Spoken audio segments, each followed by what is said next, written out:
You know, a lot of people laugh at the people that say birds aren't real. But in a world where we have advanced AI, self-driving cars, drones, very realistic robotic animals, do you really think it's beyond the realm of possibility that some birds are not real? Okay, I just went around the block a few times and he's still there. Does that send a chill down your spine? We might be watched by something that looks like this. A DIY YouTuber could make a fake bird.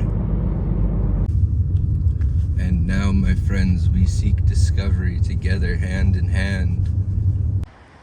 It's funny, they seem to always have a problem when we film them, but here's your friendly reminder that they're always watching us.